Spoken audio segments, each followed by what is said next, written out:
Alloh taolo Qur'oni Karimda sizlarni bir oz xavf xatar, ochlik azobi bilan mol-u jon va mevalar hosilini kamaytirish yo'li bilan sinagaymiz deydi. Ya'ni وَلَنَبْلُوَنَّكُمْ بِشَيْءٍ مِنَ الْخَوْفِ وَالْجُوعِ وَنَقْصٍ مِنَ الْأَمْوَالِ وَالْأَنْفُسِ وَالثَّمَرَاتِ وَبَشِّرِ الصَّابِرِينَ. Ya'ni Alloh taolaning sinovlari bor. Qarab bu yerda mol-jon bilan ham sinaymiz deyapti.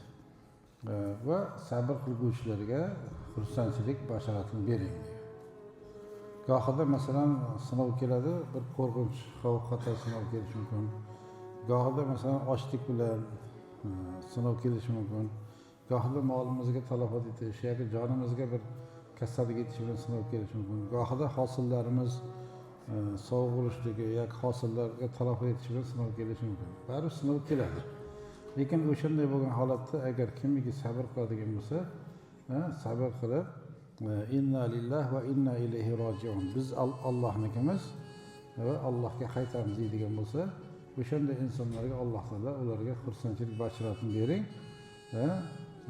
Ayni o'shalar Parvardigor tomonidan mag'firat va rahmat bor va ular hidoyat topuvchilar deydi. Ya'ni bir insonga sinov kelishi mumkin, lekin sinov kelganda birinchi o'rinda sabr qilish kerak, keyin Alloh taolodan deb bilish kerak. Alloh taolodan deb bilish kerak.